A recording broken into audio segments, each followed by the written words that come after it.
आपने मोबाइल की बात की। हाँ जी, हाँ जी। कि ये वो आग है जो जला देगी जी।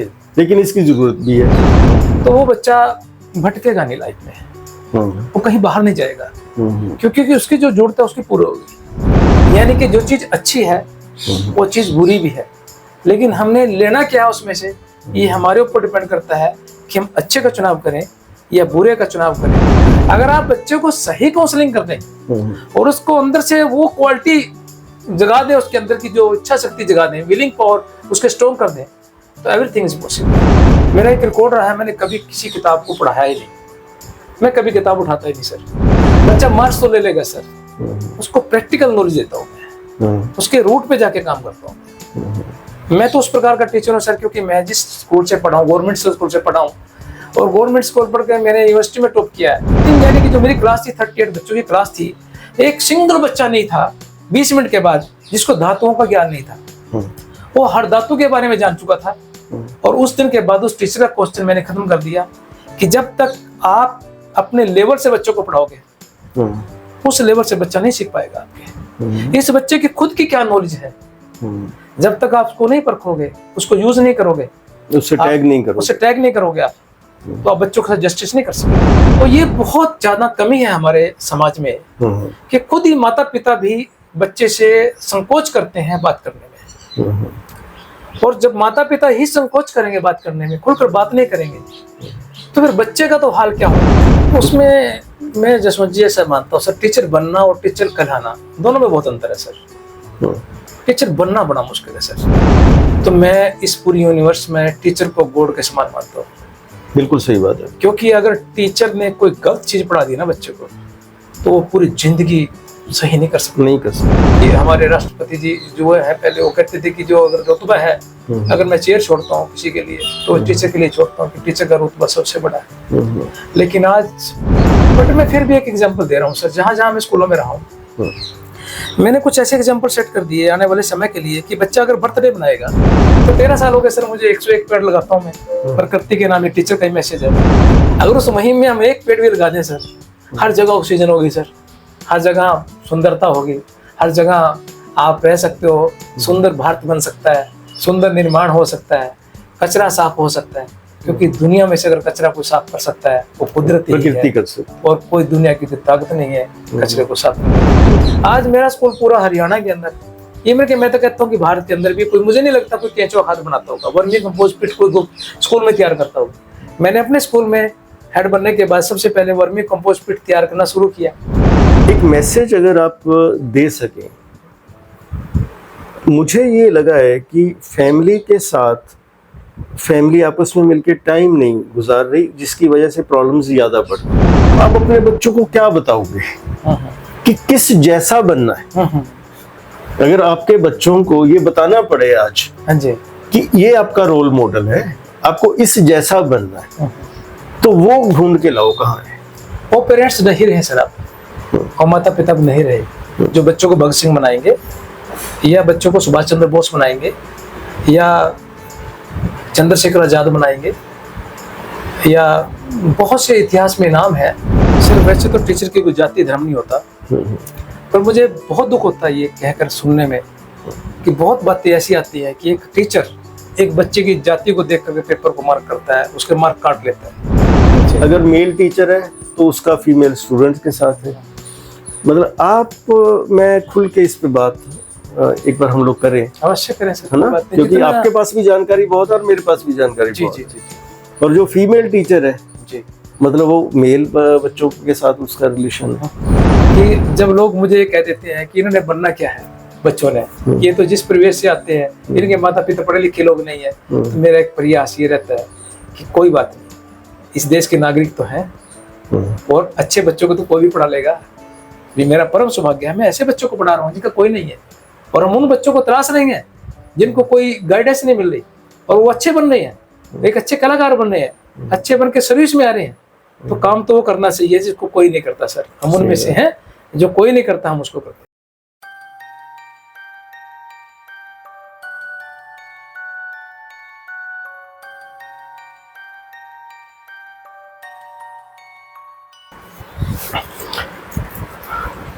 जैसा कि आप सब लोग जानते हैं कि ये जो हमारा प्रोग्राम है, ये जो हमारा सफ़र है, इसमें हम उन लोगों से बात करते हैं जिनका लाइफ में एक अच्छा खासा एक्सपीरियंस है।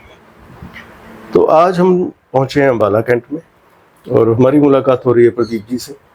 जी सर। प्रदीप जी एक टीचर हैं। एक टीचर जैसा होना चाहिए, ये वैसे टीचर है। ये सिर्फ वैसे टीचर नहीं है कि हाँ वो टीचिंग करता है, वो साइंस पढ़ाता है, वो मैथ पढ़ाता है। इनको पिछले 11 सालों से लगभग हम लोग एक दूसरे को जानते हैं। जी सर। तो 11 साल पहले भी इनकी चर्चा थी कि इन्होंने टीचिंग में बहुत अच्छा काम किया। जहाँ भी गए इन्होंने स्कूल में बहुत सुधार किया, बच्चों में बहुत सुधार किया, इंफ्रास्ट्रक्चर में बहुत सुधार किया, पेड़ पौधे लगाते। अपने जन्मदिन पे कल मेरी इनसे बात हो रही थी, ये पेड़ पौधे बहुत लगाते हैं। तो आज हम इनके पास पहुंचे और हम लोग, प्रदीप जी, जैसा हम लोग जानते, आप लोग जानते कि हम लोग एक प्रोग्राम कर रहे हैं जिसमें घर के विषयों को लेकर चर्चा है। जी जी सर। बच्चों की जो बिगड़ती दशा है, समाज की जो बिगड़ती दशा है, जी उसको लेके हम लोग चर्चा करते हैं ताकि ये जानकारी लोगों तक पहुंचे। हाँ जी सर। अभी जैसे थोड़ी देर पहले हमारी बातचीत चल रही थी कि आपने मोबाइल की बात की। हाँ जी हाँ जी। कि ये वो आग है जो जला देगी जी। लेकिन इसकी जरूरत भी है। लेकिन हालात जो आ गए हैं आज के जो बच्चों के, आप बेहतर जानते हैं आम लोगों से जी जी। कि बच्चों की जिंदगी अब किस तरफ जा रही है, उनका क्या बनेगा, उसको कैसे सुधारा संभाला जा सकता है। सर उसमें मैं तो एक ही बात मानता हूँ कि जो काउंसलिंग पार्ट है, अगर हम बच्चों की काउंसलिंग करना शुरू करें तो कोई भी चीज़ है गाइडेंस के साथ बच्चों को सही रास्ता दिखाया जा सकता है। और हमने आज की डेट में बच्चों को फ्री कर दिया है उस पार्ट से जो हमारा मेन पार्ट है। एक पेरेंट्स अपनी भूमिका में नहीं रहा, माता पिता को जो काम करने चाहिए वो उस जिम्मेवारी से भाग रहा है। और उसके पश्चात बच्चा जिन चीज़ों की तलाश, जो उसको जवाब घर से मिलने चाहिए, फैमिली से मिल जाने चाहिए थे, वो फिर क्या करता है कि वो बच्चा बाहर तलाश करता है।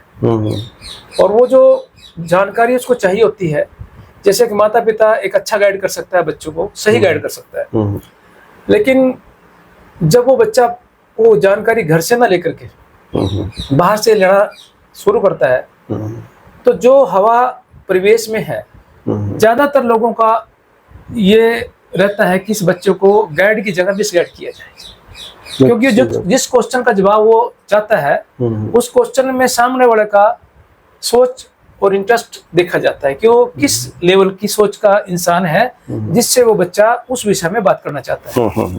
और ज्यादातर बच्चों के जो क्वेश्चन होते हैं वो क्यूरियोसिटी वाले होते हैं, उत्सुकता वाले होते हैं, ये कैसे, और वो जवाब किसी स्पेशलिस्ट के पास ही हो सकता है, वो जवाब हर इंसान के पास नहीं हो सकता। और अगर मैं ये मानता हूँ कि अगर बच्चे को वो सही जवाब, एक माता पिता अगर वो नहीं जानते उस क्वेश्चन का जवाब, तो किसी एक अच्छे काउंसलर के पास ले जाकर के उस क्वेश्चन का जवाब दे दिया जाए, तो वो बच्चा भटकेगा नहीं लाइफ में, वो कहीं बाहर नहीं जाएगा, क्योंकि उसकी जो जरूरत है उसकी पूरी होगी। अगर उसकी जरूरत पूरी हो जाती है तो फिर उस बच्चों को आप गाइड करके उसको कहीं भी ले जा सकता है। आज समाज में हमारे पास समय नहीं है, और समय का अभाव ना केवल पेरेंट्स के पास है, बल्कि आज खुद एक मैं टीचर कहूँ कि मैं भी अगर उतना टाइम दे पाऊँ, क्योंकि आज हम कागजों में और ऑनलाइन में या गैजेट में ज़्यादा विश्वास करते हैं, बेटर देन कि एक इंसान के पास कितना एक्सपीरियंस है उसको हम सुनने और समझने की बजाय तो वो हम सर्च ज़्यादा करते हैं। और जब भी हम सर्च का कोई बटन दबाते हैं तो हमारे सामने दो ऑप्शन होती है, एक तो हो सकता है कि आपको सही पॉइंट पर कोई क्वेश्चन मिल जाए, लेकिन दूसरा क्वेश्चन भी उसके साथ चलता है, वो क्वेश्चन ऐसा होता है कि गाइड नहीं करता, वो मिसगाइड करता है। गैजेट को जब भी हम शुरू करते हैं तो जैसे ही हम कोई क्वेश्चन उसमें डालते हैं तो उस गैजेट के अंदर क्वेश्चन डालते ही पेज दूसरे भी खुलते हैं। और अमूमन एक इंसान की नेचर होती है कि वो क्लिक करता ही है उन चीज़ों को, और जब आप किसी चीज़ को क्लिक कर लेते हैं तो हमारा गैजेट हमारे माइंड को सर्च करता है, और जैसे ही हमने कोई गैजेट को माइंड में सर्च डाला, पेज खोला, तो नेक्स्ट टाइम आपको कुछ करने की जरूरत नहीं है, वो ऑटोमेटिक पेज खुल जाएगा आपके पास। तो ये जो हमारे पास आज कमी है और आज देखो साइंस के बिना हम रह भी नहीं सकते, लेकिन साइंस ने हमें जो दिया है बहुत कुछ दिया है। लेकिन मैंने बहुत पहले बचपन में, मुझे जब मैं पढ़ता था तो एक ऐसे लिखा गया था, विज्ञान वरदान है या अभिशाप। हाँ, मैंने देखा ये। विज्ञान वरदान है या अभिशाप। उस समय मुझे वो उतनी समझ में नहीं आता था, लेकिन एक लाइन कंक्लूजन में इसी आती थी कि अगर हम विज्ञान की दी गई चीजों का सही ढंग से इस्तेमाल करते हैं तो ये हमारे लिए वरदान है, और अगर हम इन चीजों का सही ढंग से इस्तेमाल नहीं करते हैं तो ये हमारे लिए अभिशाप है। यानी कि जो चीज अच्छी है वो चीज बुरी भी है, लेकिन हमने लेना क्या है उसमें से, ये हमारे ऊपर डिपेंड करता है कि हम अच्छे का चुनाव करें या बुरे का चुनाव करें। साइकोलॉजी कहती है कि हमारे माइंड के अंदर दिन भर में 90% से ज़्यादा नेगेटिव विचार आते हैं और पॉजिटिव विचारों की संख्या बहुत कम है। आज की डेट में हमारा जो परिवेश है, ज़्यादातर परिवेश वो नेगेटिव है, क्योंकि हमें काम करने से पहले उस काम के बारे में जानकारी है या नहीं, लेकिन एक क्वेश्चन आ जाता है ये आप कर ही नहीं सकते। यानी कि मैं वहां से शुरू करता हूँ बच्चों को कि आप सब कुछ कर सकते हैं, यू कैन डू एवरीथिंग। मेरा हर बच्चे के साथ होता है, मैं कभी किसी बच्चों को कहता नहीं कि आप कर नहीं सकते। और इसका एग्जाम्पल मैंने अपने स्कूलों में सेट किया है। जिन स्कूलों में गया हूँ मैं, वही बच्चे जो कभी नाच गाना नहीं कर सकते थे, वही बच्चे जो कभी डांस नहीं करते थे, जो बच्चे खेल नहीं सकते थे, जिनके बारे में ये कहा गया है ये जिस परिवेश से आते हैं उस परिवेश में कुछ सिखाया नहीं जाता, ये तो टाइम पास करने के लिए आते हैं। मैंने उन बच्चों को स्टेट से नेशनल लेवल तक लेकर गया हूँ जिन बच्चों के बारे में लोग अनुमान लाते हैं। तो मेरा जो पार्ट है वो है काउंसलिंग, जो मैंने शुरू में कहा था। अगर आप बच्चे को सही काउंसलिंग कर दें और उसको अंदर से वो क्वालिटी जगा दें, उसके अंदर की जो इच्छा शक्ति जगा दें, विलिंग पावर उसके स्ट्रॉन्ग कर दें, तो एवरीथिंग इज पॉसिबल। मैं तो ऐसा मानता हूँ। तो ये जो बच्चे हैं जिनको प्रॉपर काउंसलिंग नहीं मिली, प्रॉपर गाइडेंस नहीं मिली, उनमें से ज्यादातर लोग समाज बन चुके हैं अब जी, और समाज की जो छवि और तस्वीर आपके सामने है जी, वो कोई अच्छी नहीं है। नहीं, आज की डेट में मैं अच्छा नहीं मानता, वो अच्छी तस्वीर नहीं है। अब उसका जो गुनहगार है उसमें मतलब जैसे आप भी टीचिंग प्रोफेशन से हो, मेरे भी टीचिंग प्रोफेशन से, उसका जो गुनहगार है दो ही लोग हो सकते हैं जी, या तो पेरेंट्स या दूसरे टीचर। जी। तो इसमें एज ए पेरेंट्स आप क्या चाहेंगे कि पेरेंट्स को क्या करना चाहिए? एज ए टीचर आपके पास क्या है कि टीचर को अपना जो सब्जेक्ट है वो तो उसे पढ़ाना ही है जी, वो तो सिलेबस उसने कवर करना ही है। जी सर, जी सर, वो उसकी ड्यूटी है फर्स्ट, जिसको हम लोग कहते हैं जिस चीज के लिए वो टीचर है। जी, लेकिन मुझे ये लगता है कि टीचर तो थोड़ा सा हटके स्कूलों में भी, चाहे वो हमारी जो एजुकेशन जो मिनिस्ट्री है या जहाँ भी हमारा ये सेट होता है पूरा शेड्यूल या सब्जेक्ट सेट होते हैं, वहाँ पे आज की डेट में हमें कुछ टीचर हर जगह अपॉइंट होने चाहिए जो लाइफ लेसन दें बच्चों को, जो सही गलत जो माँ बाप नहीं कर पा रहे हैं। लेकिन समाज तो हमारा सबका साझा है ना, अगर वो उसमें अच्छे समाज के लोग बनेंगे तब भी हमें फायदा होगा, अगर समाज बुरा बनेगा तब हमें नुकसान होगा। नेचुरली बात। तो अब इसको किस तरह से हम लोग कंट्रोल में ले सकते हैं, क्या कर सकते हैं? सर देखिए, पहले तो मैं एक टीचर की बात करता हूँ। एक टीचर होने के नाते मैं ऐसा मानता हूँ कि टीचर टीचर नहीं है, वो एक पेरेंट्स भी है, एक फ्रेंड भी है, और जस्ट लाइक ब्रदर सिस्टर जितने भी हमारे रोल हैं, एक जोकर भी है वो टीचर। जब बच्चों को हंसा रहा होता है और अपने टॉपिक को इंटरेस्टिंग बना करके बच्चों को जो उसको देना होता है हंसा के देता है, तो मैं ऐसा मानता हूँ कि हंसाने का काम एक जोकर का होता है। आज टीचर इन चीज़ों से भाग रहा है, आज वो किताबों में आ गया और जो गाइडें हैं उसमें जो दिया गया है उस तक वो सीमित हो गया। मेरा अपना सब्जेक्ट रहा है, मेरा एक रिकॉर्ड रहा है, मैंने कभी किसी किताब को पढ़ाया ही नहीं, मैं कभी किताब उठाता ही नहीं सर। मेरा एक रिकॉर्ड रहा है और मैं किसी भी क्लास में भेज दीजिए मुझे, तो मेरा टॉपिक बच्चों से पूछ लेता हूँ कि आपका टॉपिक क्या है, आप किस पे मुझे डिस्कस करना चाहते हो, आप क्या चाहते हो, साइंस में पढ़ना चाहते हो, आप कोई एसएस में पढ़ना चाहते हो, हिंदी में कुछ पढ़ना चाहते हो, मुझे बताइए आप क्या पढ़ना चाहते हो। तो मेरा एक रिकॉर्ड रहा है सर, जो बच्चे की खुद की नॉलेज है उस परिवेश में जिसमें वो रहता है, मैं बच्चों को वहां से शुरू करता हूँ। और कभी भी रिकॉर्ड रहा है कि बच्चा, मैं कभी अंकों के लिए यानी कि मार्क्स के लिए बच्चों को तैयार नहीं करता। बच्चा मार्क्स तो ले लेगा सर, उसको प्रैक्टिकल नॉलेज देता हूँ मैं, उसके रूट पे जाके काम करता हूँ मैं। मैं तो उस प्रकार का टीचर हूँ सर, क्योंकि मैं जिस स्कूल से पढ़ा हूँ, गवर्नमेंट स्कूल से पढ़ा हूँ, और गवर्नमेंट स्कूल पढ़ के मैंने यूनिवर्सिटी में टॉप किया है, तो वैसे नहीं किया। मेरे पास प्रैक्टिकल नॉलेज है, हर विषय की प्रैक्टिकल नॉलेज है। नो डाउट थ्योरी भी काम आती है, लेकिन बच्चे को, एक दिन मेरा साइंस का टीचर मुझे कहता है कि सर ये बच्चे रिस्पॉन्स नहीं करते, साइंस विषय में रिस्पॉन्स नहीं करते। तो मैंने कहा आप कैसे पढ़ा रहे हो? क्या सर जो टॉपिक है मैं उसके अकॉर्डिंग पढ़ा रहा हूँ। मैं कहा ठीक है सर, इसका मतलब मुझे लगता है कि आप MSc B.Ed हो, आप उस लेवल की नॉलेज बच्चों को देना चाहते हो। कहते यस सर। मैं कहा नहीं, ये रास्ता सही नहीं है, ये बच्चा MSc B.Ed नहीं समझेगा। आप बताइए मुझे कोई टॉपिक आप पढ़ाना चाह रहे हो जो ये बच्चे पढ़ना नहीं चाहते। तो मैं स्कूल का हेड हूँ तो नेचुरली बात है, तो मैंने उसको टीचर को फ्रैंकली कहा कि आप बैठ जाइए और मुझे बताइए आपका टॉपिक क्या है। उसने मुझे साइंस का टॉपिक दिया, धातु क्या होती है। और मैं सर लगातार पढ़ा रहा हूँ, धातु मेटल के बारे में पढ़ा रहा था, साइंस का विषय था। अब यकीन बात मानिए जसवंत जी की, जब मैं इस क्लास में गया तो मैंने उस क्लास को उस चीज से शुरू किया कि जो घर में सुबह से लेकर शाम तक जिन चीजों का इस्तेमाल करता था बच्चा, वो काली पीली जो भी होती है और रंग रूपकार में कैसी होती हैं, शादी ब्याह के फंक्शन में माता पिता क्या पहनते हैं, कैसी ज्वेलरी इस्तेमाल करते हैं।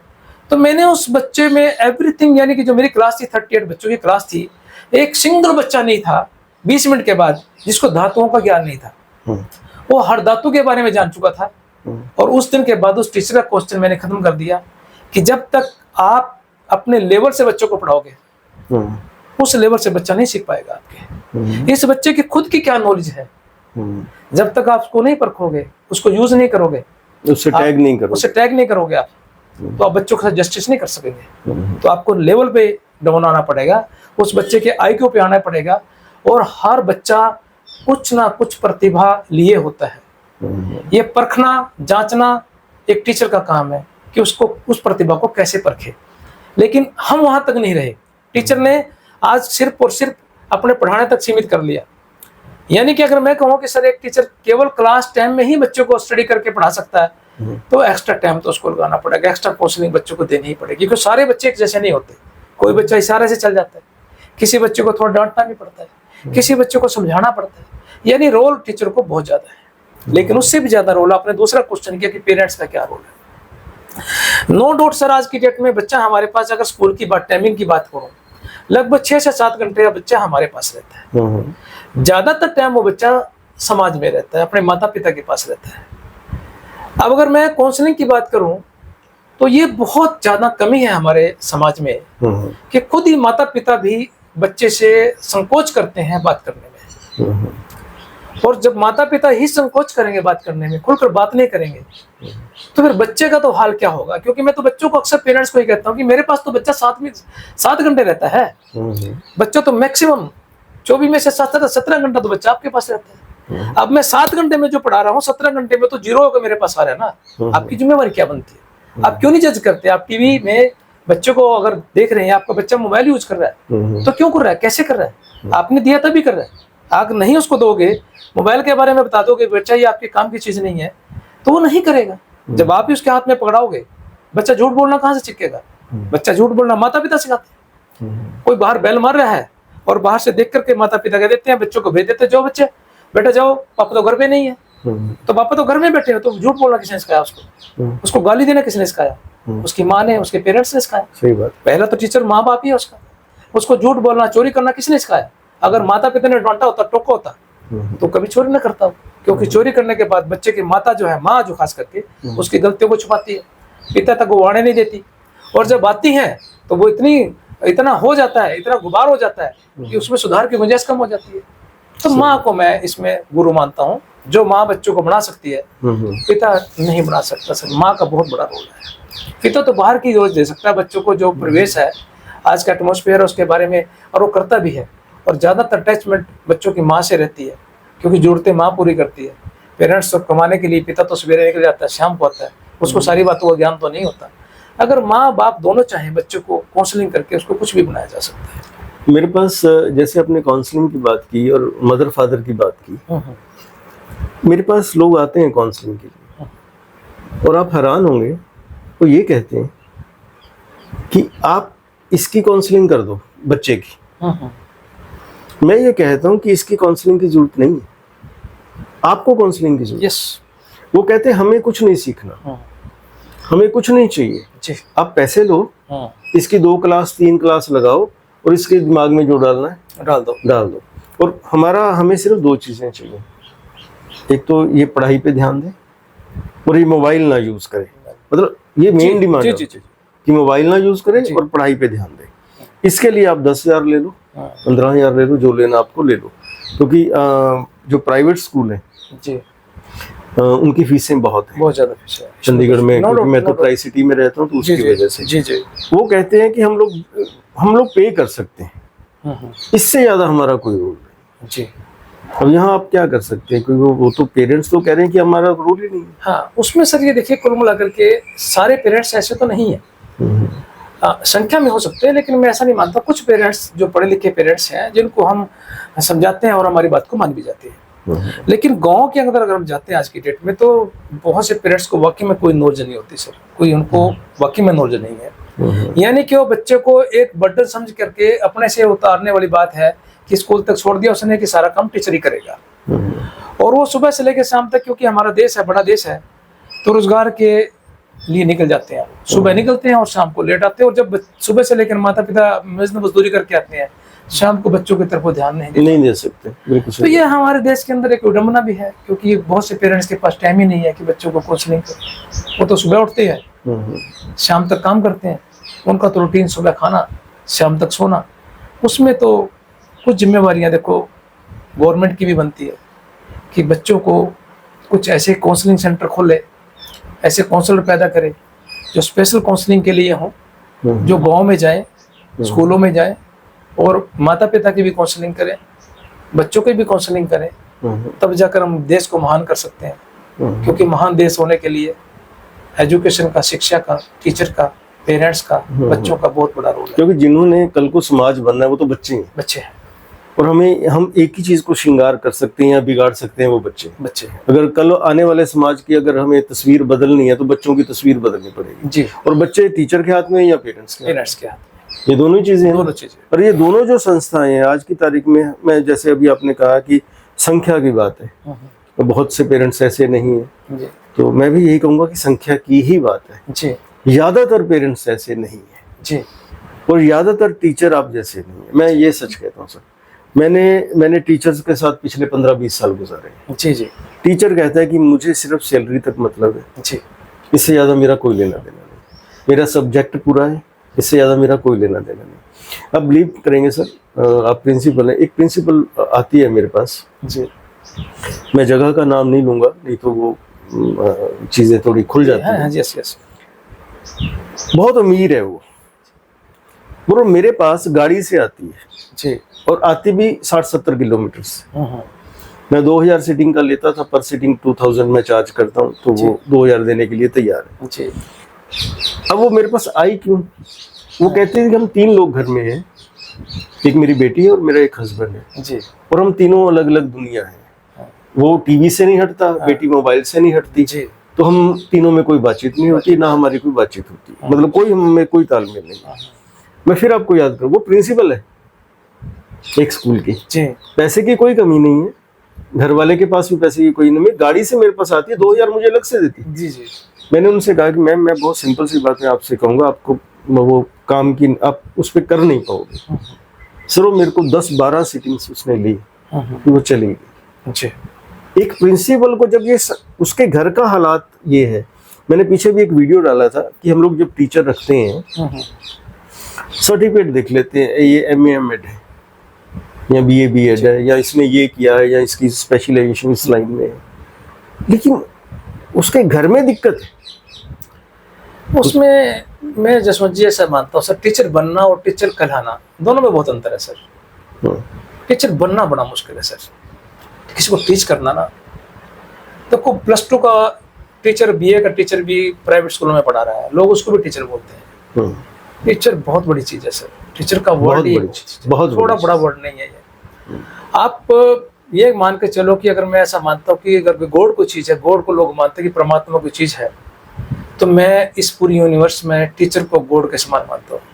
बिल्कुल सही बात है, क्योंकि अगर टीचर ने कोई गलत चीज पढ़ा दी ना बच्चे को, तो वो पूरी जिंदगी सही नहीं कर सकते। और अगर टीचर ने कहीं बच्चे को सही गाइड कर दिया तो जिंदगी भर कभी गलत नहीं हो सकता। तो मैं तो एक डॉक्टर से भी, एक इंजीनियर से भी, एक साइंटिस्ट से भी, क्योंकि वैसे भी हमारे राष्ट्रपति जी जो है पहले वो कहते थे कि जो अगर रुतबा है, अगर मैं चेयर छोड़ता हूँ किसी के लिए तो टीचर के लिए छोड़ता हूँ कि टीचर का रुतबा सबसे बड़ा है। लेकिन आज मेरे समाज में टीचर में भी बहुत कमी आई है, इसमें कोई शक नहीं। जो हवा चली है ये टीचर के ऊपर भी है, समाज के ऊपर भी लगी हुई है। बट मैं फिर भी एक एग्जांपल दे रहा हूँ सर, जहाँ जहाँ मैं स्कूलों में रहा हूँ मैंने कुछ ऐसे एग्जांपल सेट कर दिए आने वाले समय के लिए कि बच्चा अगर बर्थडे बनाएगा तो वो बच्चा तैयार होगा कि उसको इस प्रकृति को कुछ दे के जाना है। मैंने वो चीज़ पैदा कर दी है। तो हर बच्चा अपने जन्मदिन पर एक पेड़ लगाता है। ये छोटा सा प्रयास था मेरा। और जिन स्कूलों में मैं रहता हूँ मैं और बात नहीं करता बाकी की। तो अब बच्चा जब भी बर्थडे आता है तो उसको मैं पेड़ लगाने के देता हूँ या वो खुद ले लेता है बच्चा। तो एक पेड़ लगाने की जो मुहिम छेड़ी है, इस प्रकृति को उस देने की बात अगर है। और थोड़ी देर पहले मेरी आपसे बात हो रही थी, आप कहते ऑक्सीजन। सर जहाँ हम जाएंगे, जहाँ भी ऑक्सीजन की तलाश करेंगे वो हमारे लिए होगी। लेकिन अगर हम सबके लिए सोचेंगे तो सबके लिए ऑक्सीजन हो सकती है। अगर एक मैसेज सबके दिमाग में डाल दिया जाए, इस जो जीवन मिला है ये आपको कुदरत ने गिफ्ट दिया है, तो इस गिफ्ट को आप आने वाली जनरेशन के लिए भी तैयार रखें ताकि उनके लिए भी गिफ्ट रहे। तो मेरा अपना 13 साल हो जाएंगे सर, अब के बाद 14वां साल है। मैंने एक शुरुआत की थी, वैसे तो ग्रीनरी से मुझे बहुत प्यार है, कि मैंने अपने जन्मदिन पर एक शुरू किया कि ये जन्मदिन अब मैं खुद नहीं मनाऊंगा। ये मुझे जो गिफ्ट मिला है कुदरत से, अनमोल तोहफा मिला है, मुझे एक टीचर बनाया, मुझे एक इंसान बनाया कुदरत ने, तो मैं भी इस कुदरत को छू दे के जाऊंगा। तो मैंने अपने जन्मदिन को बच्चों के नाम कर दिया और हर जन्मदिन पर 10 अगस्त को मेरा बर्थडे होता है सर। और उस दिन पूरा फंक्शन होता है, बच्चे अच्छे से सज के आते हैं, उनको पूरे साल मेरे बर्थडे की इंतजार रहती है, क्योंकि उस दिन बच्चे अपने मन की बातें करते हैं, खूब गाते हैं, उनके मनपसंद खाना बनवाता हूँ। लेकिन एक मैसेज जो है वो है प्रकृति के लिए और लोगों के लिए। उस दिन मैं 101 पेड़ लगवाता हूँ। और जो भी मेरे पास प्रेस मीडिया के लोग आते हैं या वीआईपी कल्चर के लोग जो भी मेरे पे आते हैं, पहले मैं बुलाता था लेकिन अब वो मेरे बर्थडे पर चल कर आते हैं। चाहे बैंकिंग सेक्टर के लोग हैं, चाहे वो पब्लिक सेक्टर के लोग हैं, वो कहते हैं सर ये मुहिम में हमें भी शामिल करो। और अगर वहाँ मेरे पे 50 लोग भी आ जाते हैं और 50 लोग भी मेरे उस फंक्शन में आकर के उस मुहिम में एक पेड़ लगाना शुरू कर देते हैं, तो मैं ऐसा मानता हूँ कि सर 50 पेड़ तो लग गए और 101 पेड़ मैंने लगाया। यानी कि मेरा जो प्रयास था, वो जो मुहिम मैंने शुरू की, जो मिशन मैंने शुरू किया था 13 साल पहले, आज बखूबी उसको मैं अपने बच्चों के अंदर, उस गांव के अंदर, गांव के लोगों के अंदर, परिवार में, सरपंच समाज में, उसको मैं देखता हूं कि आज वो लोग भी, आप मेरे गांव में आएंगे तो आपको दिखेगा कि ये गांव नहीं है, ये कोई बहुत शहर की तरह उनके पेड़ मिलेंगे आपको और ग्रीन नहीं मिलेगी। लोगों ने मेरे उस प्रयास को जो स्कूल में किए हैं, लोगों ने अपने घरों में और गाँव में, जब वो एक तरह से फैशन बन जाता है लोगों के लिए, तो आपकी मुहिम सफल हो जाती है। तो 13 साल हो गए सर मुझे 101 पेड़ लगाता हूँ मैं, प्रकृति के नाम। ये टीचर का ही मैसेज है, क्योंकि स्कूल में सिखाया जाता है और स्कूल में ही वो चीज डुप्लीकेट होती है बच्चों में। क्योंकि अगर मैं उसको शुरुआत कर रहा हूँ तो मेरे पास अगर मान लो 100 बच्चे हैं एग्जाम्पल के तौर पर, तो 100 बच्चे तो उस मुहिम को देख रहे हैं और 100 को 1000 करना बड़ा आसान है। क्योंकि जब वो कहीं जाएंगे तो वो बात को याद रखेंगे, मेरी बात को, और अपने बर्थडे पर अगर एक पेड़ भी इंसान लगा दे तो कितनी दुनिया है ये। और 150 अरब के करीब हमारी, 1 अरब 50 करोड़ के करीब हमारी आबादी जा रही है। अगर उस मुहिम में हम एक पेड़ भी लगा दें सर, हर जगह ऑक्सीजन होगी सर, हर जगह सुंदरता होगी, हर जगह आप रह सकते हो, सुंदर भारत बन सकता है, सुंदर निर्माण हो सकता है, कचरा साफ हो सकता है। क्योंकि दुनिया में से अगर कचरा कोई साफ कर सकता है वो कुदरती है, कर सकती, और कोई दुनिया की ताकत नहीं है कचरे को साफ करने के लिए। तो मैंने तो सर मुहिम छेड़ी हुई है। और पढ़ाई लिखाई का लेवल ये मान लीजिए सर कि अगर मैं शुरुआत मैंने दूसरी की सर कि हम प्रकृति में और क्या दे सकते हैं, तो हम अच्छा खाना जो हम खा सकते हैं। तो उसके लिए मेरी सर्च पिछले 11 सालों में चली कि एक इंसान बीमार क्यों होता है। तो मैंने उस पर सर्च किया कि हमारी 70% जो बीमारियों का कारण है हमारा गलत खान पान है, हमारी गलत जीवन शैली है। और हर इंसान आज की डेट में घर में किसी न किसी रूप में मेडिसिन का यूज करता है। और मैंने कहीं पढ़ा था कि जिंदगी में इंसान को मेडिसिन खाने की जरूरत ही नहीं पड़ेगी अगर वो प्रकृति के मैसेज को समझ जाए कि जो नेचुरल है वही चीजें इस्तेमाल करे, जैसे हमारे ऋषि मुनि लोग पहले किया करते थे, तो कभी वो डॉक्टर पे जाने की उसको जरूरत नहीं पड़ेगी। लेकिन हम ठंडे पे गर्म, गर्म पे ठंडा, हमें यही नहीं पता कि हमने इस बॉडी को देना क्या है। तो मैंने उस पर भी स्टडी किया और उसका एग्जाम्पल मैंने अपने स्कूल में सेट किया। आज मेरा स्कूल पूरा हरियाणा के अंदर, इवन के मैं तो कहता हूँ कि भारत के अंदर भी कोई, मुझे नहीं लगता कोई केंचुआ खाद बनाता होगा, वर्मी कंपोस्ट पिट कोई स्कूल में तैयार करता होगा। मैंने अपने स्कूल में हेड बनने के बाद सबसे पहले वर्मी कंपोस्ट पिट तैयार करना शुरू किया। वो भी 2013 से लेकर के कंटिन्यू मेरा प्रोसेस है। जिस भी स्कूल में रहता हूँ तो हम केंचुआ खाद तैयार करते हैं, जैविक खाद तैयार करते हैं सर। और बच्चों को दोपहर का खाना स्कूल में बनता है, उसमें हम सारी सब्जियां ऑर्गेनिक तरीके से तैयार करते हैं, कोई पेस्टिसाइड नहीं डालते, कोई रासायनिक खादें हम नहीं डालते, उसमें मैं तैयार करता हूँ और उस तैयार सब्जियों से बच्चों को खिलाता हूँ। मेरे हेल्थ वाइज मेरे बच्चे आपको बाकी स्कूलों से अच्छे मिलेंगे। रीज़न कि वो सारा पानी भी ऑर्गेनिक है, उनका खाना भी मैं एक टाइम ऑर्गेनिक देने की कोशिश करता हूँ। और वो सब्जियाँ, जो साग सब्जियाँ आज की डेट में मेरे स्कूल में अगर जाओगे सर, जो मैं बता रहा हूँ आपको, लोग कहते हैं कि गवर्नमेंट स्कूलों में लोग छोड़ते नहीं है, नुकसान बहुत करते हैं। मेरे लिए ये एक्सेप्शनल केस है। मैं ऐसा मानता हूँ कि लोग मुझे बहुत प्यार करते हैं। मेरे स्कूल में आप जाइएगा सर, इस समय भी आपको तोरी मिलेगी, आपको घिया मिलेगी, आपको भिंडी मिलेगी, आपको बैंगन मिलेंगे, आपको इवन के आपको टमाटर अभी थोड़ा कम हो गया है। हर सब्जी जो मौसमी सब्जी होती है वो सारी की सारी ऑर्गेनिक प्योर नेचुरल खाद में मिलेगी। कोई तोड़ता तो नहीं सर, हिम्मत नहीं करता स्कूल में आने की, क्योंकि मैंने उसमें अपनी मेहनत लगाई होती है। मैं अपने हाथ से, मेरे हाथ देखिए सर, मैं खुरपा फोड़ा सब कुछ चलाता हूँ अपने हाथ से, मैं खुद में तैयार करता हूँ। और जब मैं तैयार करने लगता हूँ तो मेरा स्टाफ उसके बाद आता है, क्योंकि एग्जाम्पल आपको खुद सेट करना पड़ेगा। पहले आपको खुद काम करना पड़ेगा, तब जाकर आप किसी से काम ले सकते हो। ऑर्डर मार के किसी को काम नहीं कराया जा सकता। प्रदीप जी, छोटा सा जैसे हमने बातें की, अपने बच्चों को मैसेज एक दिया जो कुदरत से रिलेटेड था कि आपको पेड़ लगाने। जी, ये बहुत बड़ा मैसेज। जी जी, आपसे मैं एक विनती यहाँ करना चाहूँगा, क्योंकि मेरा टॉपिक घर से रिलेटेड है, जैसे हमारी बातें। जी जी, क्योंकि मैं हर चीज़ का एक्सपर्ट नहीं हो सकता। जैसे अलग अलग तरह से डॉक्टर होते हैं, कोई मेडिसिनल होता है, कोई ये सर्जिकल होता है। जी। एक मैसेज अगर आप दे सकें, मुझे ये लगा है कि फैमिली के साथ फैमिली आपस में मिलके टाइम नहीं गुजार रही, जिसकी वजह से प्रॉब्लम्स ज़्यादा बढ़ रही। जो लोग किसी से दिल मिल जाता है, जब फैमिली आपस में प्यार करने लग जाती है, तो बहुत सी बुराइयां अपने भाग जाती हैं। नेचुरली बात है। ये एक छोटा सा की पॉइंट है। अगर 4 लोग मिलके, पहले क्या था, लोग इकट्ठे जैसे रात को सोते थे, वो शाम का जो टाइम होता था ना, खाना खाने के बाद का, मतलब चूल्हा चल रहा है, सब खाना खा रहे हैं, फिर खाना खा के लेट गए हैं, तो वो मंजे बिस्तरे जो होते थे, चारपाई जो होती थी, उसमें बैठ के सब बातें करते थे। वो कुछ कह रहा है, वो कुछ कह रहा है। एक टाइम था जहां लोग टाइम गुजार लेते थे। जी। अब आप और मैं दोनों मेरे ख्याल 11 साल बाद मिले। 11 साल, 10-11 साल हो गए। सही बात।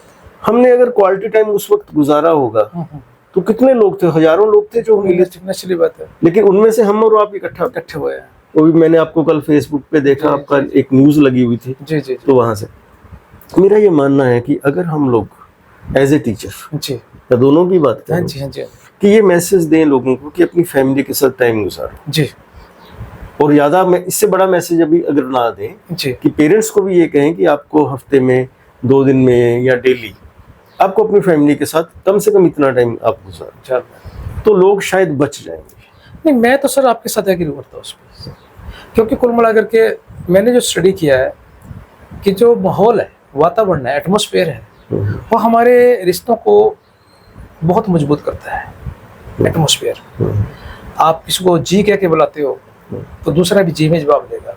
सही बात। और अगर आप किसी को खाना परोसते हो और उसके साथ बैठ के खाते हो तो उससे हमारा प्यार बढ़ता है। एक जगह इकट्ठे बैठने से, बात करने से हमारा प्यार बढ़ता है। ये चीजें समाज में से गायब हो गई। सही बात है। और अगर हम उन चीजों पे दोबारा से आ जाएंगे तो वो दिन दूर नहीं है कि बच्चों के अंदर अच्छे संस्कार होंगे। क्योंकि आज हम खुद भी ये मान के चले कि टाइम हमारे पास भी नहीं रहा सर, क्योंकि भाग दौड़ की लाइफ है, काम तो सारे करने हैं और इंसान दूसरे को देख के भाग रहा है। एक दूसरे को, अपने आप को उसको जरूरत ना हो हमेशा, लेकिन दूसरे को देख कर भाग रहा है, क्योंकि कभी दौड़ में पीछे ना छूट जाए। इसलिए वो दौड़ रहा है, और उसमें वो रिश्ते नाते भी छोड़ रहा है, पीछे छोड़ दिए उसने। क्योंकि कुल मिलाकर के जब तक हम एक अच्छा एटमॉस्फेयर, चाहे वो स्कूल का हो, चाहे वो घर का हो, किसी इंस्टीट्यूशन का हो, अगर हम नहीं क्रिएट करेंगे तो आउटपुट प्रोडक्शन नहीं अच्छा आएगा। सही बात है। आपको एटमॉस्फेयर देना पड़ेगा, घर में भी और जहाँ आप रह रहे हो वहाँ भी। वो एटमॉस्फेयर ही इंसान की सोच को बदल सकता है। क्योंकि मैंने ऐसा देखा कि झगड़ों का कारण होता है कि दूर से बैठा व्यक्ति अगर किसी के बारे में बात कर रहा है, बेशक वो अपने बारे में ही बात कर रहा है, लेकिन अगर शक आदमी को हो जाता है बैठे व्यक्ति कि मेरे बारे में बात कर रहा है, वो वहम का कोई इलाज नहीं है। तो वो वहम तब पैदा होगा जब दूर है, डिफरेंस है, दूर बैठा बात कर रहे हैं। लेकिन अगर हम पास में बैठ के बात करना शुरू हो जाएंगे, वो खत्म हो जाएगा, डिफरेंस खत्म हो जाएंगे। और यही एक बहुत बड़ी ईगो है इंसान के अंदर कि मैं इससे बात क्यों करूं। ईगो लेस इंसान हो जाएगा, उसके अंदर प्यार प्रेम की भावना आ जाएगी, तो बहुत मुश्किल नहीं है, सुधार बहुत जल्दी हो सकता है। और हमारे जो रिलेशन है वो अच्छे हो सकते हैं अगर हम बैठ के बात करें। वही जितना भी समय हो, कम से कम थोड़ा ही मिले, लेकिन हम इकट्ठे बैठे बातचीत करें, एक दूसरे को समझें, एक दूसरे की भावनाओं को, इमोशन को समझें। आज ज्यादातर जो परिवार हैं वो एक दूसरे की इमोशन को नहीं समझ रहे हैं। मेरी क्या जरूरत है, मुझे क्या रिक्वायरमेंट है, मैं ज्यादा एक्सप्रेशन करता हूँ बड़े परिवार से। जब वो मुझे नहीं दे पाता है तो वो डिफरेंस आ जाता है। तो मैं ऐसा मानता हूँ कि एक दूसरे को समझने की जरूरत है, एक दूसरे की जरूरतों को समझना चाहिए, समझेंगे तभी जब इकट्ठे बैठेंगे, और एक दूसरे को रिस्पेक्ट देना ही चाहिए। और जब हम एक दूसरे को रिस्पेक्ट देंगे तो बहुत चीजों का समाधान हो जाएगा। हमें अहंकार को छोड़ करके, तो वो उसमें सबसे बड़ी बात आएगी कि हम एक अच्छे इंसान का निर्माण करेंगे, और अच्छा इंसान ही इस पूरे परिवेश को, पूरे समुदाय को, पूरे समाज को, पूरे देश को बदल सकता है, और बदला भी है। अच्छे लोगों के एग्जाम्पल आज भी दिए जाते हैं। सही बात है। और आज भी उन लोगों को हम उसी रूप में, अगर भगत सिंह की बात करें तो भगत सिंह का चेहरा आज भी हमें वही नजर आता है जो वो उस समय इस यूनिवर्स में से गए हैं। ये हम सुभाष चंद्र बोस की अगर बात करें तो हम उस व्यक्ति को उसी रूप में देखते हैं, उसका वही पिक्चर हमारे सामने आती है जिस पिक्चर में उसने लोगों को एक मैसेज दिया था, और मैसेज आज भी हमारे पे पूरा काम करता है। ये आपकी बात से, क्योंकि हम दोनों बातें कर रहे हैं तो आपको सुनने को दिल करता है। जी जी। बहुत कम लोग होते हैं जिनको सुनने को दिल करता है, और मेरा कोशिश ये रहती है कि वीडियो छोटा बने। लोग फालतू के वीडियो में टाइम बहुत निकाल लेते हैं, लेकिन काम का वीडियो लंबा नहीं देखते। जैसे भी आपने बात की, मेरा दिल कर रहा है कि इस पर थोड़ी सी बात हो जाए। आपने भगत सिंह की बात की, आपने सुभाष चंद्र बोस की बात की। मैंने 2-3 वीडियो डाले हैं कि आप अब अपने बच्चों को क्या बताओगे कि किस जैसा बनना है। अगर आपके बच्चों को ये बताना पड़े आज कि ये आपका रोल मॉडल है, आपको इस जैसा बनना है, तो वो ढूंढ के लाओ कहाँ है। वो पेरेंट्स नहीं रहे सर, आप और माता पिता भी नहीं रहे जो बच्चों को भगत सिंह बनाएंगे, या बच्चों को सुभाष चंद्र बोस बनाएंगे, या चंद्रशेखर आजाद बनाएंगे, या बहुत से इतिहास में नाम है जिनके इतिहास भरा पड़ा हुआ है। वो काम तो पड़ोस के बच्चे करेंगे। मेरा बच्चा बनेगा डॉक्टर, मेरा बच्चा बनेगा इंजीनियर, मेरा बच्चा बनेगा IAS अफसर। वो तब तो होड़ लगी हुई है सर। वो कैसे बनाना है, बाय हुक बाय क्रुक, बाइब से बनाना है, किसी भी नीति से बनाना है, वो बनाना है, मेरी होड़ लगी हुई है उसके लिए। संस्कार तार तार हो जाएं, सारे रिश्ते रिवाज टूट जाएं, वो उसकी कोई परवाह नहीं है पेरेंट्स को।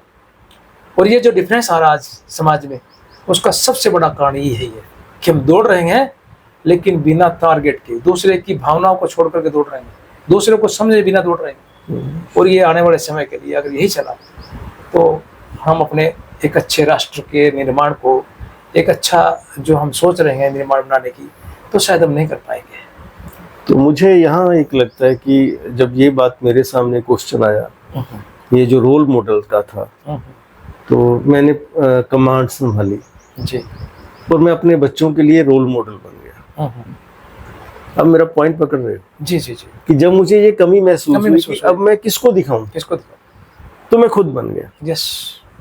तो जब आपने ये लास्ट बात की ना, जब, तो मुझे लगा कि नहीं यार, ये पेरेंट्स को जिम्मेदारी, जो जो पेरेंट्स भी हमारी बात समझ रहे हैं, सुन रहे हैं, जी उनको ये रिस्पॉन्सिबिलिटी खुद ले लेनी चाहिए कि वो अपने बच्चों के रोल मॉडल बने। बिल्कुल बनना चाहिए सर। मैं तो कहता हूँ कि किसी की एग्जाम्पल दूर का बाहर दो ना आप, मैं तो कहता नहीं कि बहुत बड़े एग्जाम्पल दो आप घर में भी एग्जाम्पल अपना बना सकते हो। अगर एक पेरेंट्स, मैं ऐसा मानता हूँ कि वो नशा छोड़ दे, वो स्मोकिंग ना करे, तो भी एक रोल मॉडल बन सकता है कि बेटा ये चीजें आपने नहीं करनी है। और अगर बच्चा इन चीजों से ही बच गया तो मैं ऐसा मानता हूँ कि ये भी एक रोल मॉडल से कम नहीं होगा। बुराई तो कहीं भी हो सकती है, छोटी बुराई बड़ी बुराई का मतलब नहीं है, बुराई तो छोटी भी बहुत बड़ी बन जाती है। अगर वही बच्चा एक पेरेंट्स को देख करके, मैंने बहुत पहले एक कहानी पढ़ी थी कि एक घर में दो बेटे और उनका दोनों बच्चे के जो पेरेंट्स था, जो फादर था, वो ड्रिंकिंग करता था, लेकिन एक बच्चा उसी जैसा बन गया और एक IAS बन गया। और दोनों में डिफरेंस ये था कि जो बच्चा ड्रिंकिंग करने लगा तो अपने पाप को कॉपी कर रहा था, उसी प्रकार कॉपी करने लगा जैसे वो करने लगा उसको उसी प्रकार। लेकिन जो दूसरा था बच्चा, बेटा घर में ही, उसी परिवेश में, उसी घर में, उसने देखा कि मेरा पिता रोज पी कर आता है, मेरी माँ के साथ गाली गलौज कर, मारपीट करता है और अच्छा व्यवहार नहीं करता, लेकिन अगर मैं बड़ा होऊंगा तो मैं कभी ऐसा नहीं करूंगा, ये बहुत गलत चीज है। उसने गलत मैसेज से लिया उसको और वो एक IAS अफसर बन गया। और ये कहानी नहीं है, ये सच है। और वो बच्चा जो शराब की तरह पिता के साथ कहना मानता था, जो मांगता लाके देता था, वो वैसा ही बन गया जैसा उसका पिता था। तो घर में वो काउंसलिंग का पार्ट है, वो समझने की बात है कि हम किसी की बात को किस एंगल से लेते हैं। सो बड़ा काफी देर बाद मुलाकात हुई है, लेकिन बातें अच्छी हुई हैं और बहुत बढ़िया बातें हुई हैं, चाहे थोड़ी हुई हैं, लेकिन लंबाई से कर नहीं सकते। जी जी जी जी। तो जिस दिन टाइम मिलेगा मैं आपको फिर एक बार फोन करूंगा, जब भी कोई दिमाग, मैं आपको पहले भी बता दिया करूंगा कि मेरा ये टॉपिक है। जी सर, हम उस पर भी डिस्कशन कर सकते हैं। नो प्रॉब्लम, आपका अपना घर है सर। अगर मैं ऐसे लायक हूँ कि मेरा कोई एक शब्द किसी के काम आए इस यूनिवर्स में, मुझे ये लगता है कि आज आपकी जरूरत है, मेरी जरूरत है जी, मैं दोनों को इसलिए कर, और आज एक सक्षम टीचर की समाज को बहुत जरूरत है। जो आपने पहले कहा कि जो टीचर ये समझे कि मेरी जिम्मेदारी है, मुझे बचाना है, जिसको ये दर्द लगे कि ये समाज मेरा है, जिसको दर्द लगे कि यहाँ अगर मोहल्ले में कुछ बिगड़ जाएगा तो मतलब यहाँ भी तो कीमत घटेगी ना। अगर इस मोहल्ले में कुछ गड़बड़ हो जाएगी, कोई पड़ोस गलत आ जाएगा, तो घरों की कीमत कम हो जाएगी। तो हम लोग अपने समाज को, देश को, राष्ट्र को जिस तरह से भी बचा सकते हैं, उसके लिए हमें बच्चे बचाने पड़ेंगे।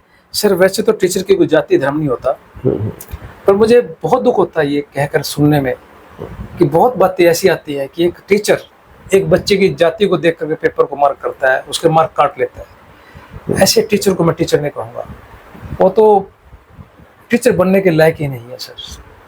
अगर टीचर ऐसा करेगा तो ऐसा बहुत हो रहा है आज की डेट में, हो रहा है, बिल्कुल हो रहा है। तो उसको मार्क्स जो है उसकी जाति है, धर्म देख के दिए जाते हैं। मैं टीचर नहीं मानता, ऐसे इंसान को मैं कभी टीचर नहीं मानूंगा। सर अगला वीडियो मैं आपके साथ एक करना चाहूंगा, जैसे हमारी बातचीत रह गई, क्योंकि इसको लंबा नहीं कर सकते हम लोग। जी जी जी। एक ना टीन एज में जी टीचर और बच्चों के बीच में रिलेशन काफी कुछ है जी, ठीक है ना। अगर मेल टीचर है तो उसका फीमेल स्टूडेंट्स के साथ है। मतलब मैं खुल के इस पे बात एक बार हम लोग करें, अवश्य करें सर, है ना, क्योंकि आपके पास भी जानकारी बहुत है और मेरे पास भी जानकारी बहुत है। जी। और जो फीमेल टीचर है जी, मतलब वो मेल बच्चों के साथ उसका रिलेशन है, तो किस तरह से ये समाज जाएगा, कहाँ जाएगा, इस विषय पे हम लोग थोड़ी सी बात अगली बार। अवश्य सर, मोस्ट वेलकम आपका। आइए, आपका वेलकम है आज कि आपने टाइम दिया और हमने खुल के बात की। तो thank you so much sir. Thank you sir, आपका भी जसवंत जी। आपने मैं जो ये जो करता हूँ वो सबके सामने ऐसे कर देता हूँ, वो कैमरा है तो मुझे ये लगता है कि ये करना सबसे उत्तम है। जी सर, क्योंकि जो झुकेगा वही आगे बढ़ेगा। और एक इंसान की सबसे बड़ी बात होती है सर, उसने क्या कमाया क्या खोया ये तो मैं नहीं जानता, बट अगर आपकी कोई बात को मैसेज के तौर पर, रोल मॉडल के तौर पर लोग मानने लग जाएं तो मैं कहता हूँ उसने बहुत कुछ पा लिया, आपने बहुत कुछ दे दिया लोगों को। तो उसमें से आप एक हो कि लोगों को गाइड कर रहे हो और मेरे जैसे इंसान को मिलने के लिए आए हो, और मेरा परम सौभाग्य है कि आप मेरे पास आए हो। और जितनी जानकारी मेरे पास पता नहीं है सही थी गलत थी, तो मैंने आपके साझा की है। और मैं चाहता हूँ, मेरा भी एक मैसेज रहता है कि लोग थोड़ा सा भी करें, लेकिन करें, एक अच्छा प्रयास करें। प्रयास करना ही चाहिए। समाज तो सबका ही है ना, सबका है, हम सबकी जिम्मेवारी बनती है। सर मेरा कड़वा एक शब्द है कि जब लोग मुझे ये कह देते हैं कि इन्होंने बनना क्या है बच्चों ने, कि ये तो जिस परिवेश से आते हैं, इनके माता पिता पढ़े लिखे लोग नहीं है, तो मेरा एक प्रयास ये रहता है कि कोई बात नहीं, इस देश के नागरिक तो हैं और अच्छे बच्चों को तो कोई भी पढ़ा लेगा। ये मेरा परम सौभाग्य है, मैं ऐसे बच्चों को पढ़ा रहा हूँ जिनका कोई नहीं है, और हम उन बच्चों को तलाश रहे हैं जिनको कोई गाइडेंस नहीं मिल रही, और वो अच्छे बन रहे हैं, एक अच्छे कलाकार बन रहे हैं, अच्छे बन के सर्विस में आ रहे हैं। तो काम तो वो करना चाहिए जिसको कोई नहीं करता सर, हम उनमें से हैं, जो कोई नहीं करता हम उसको करते हैं। Thank you so much. Thank you much, thank you so much.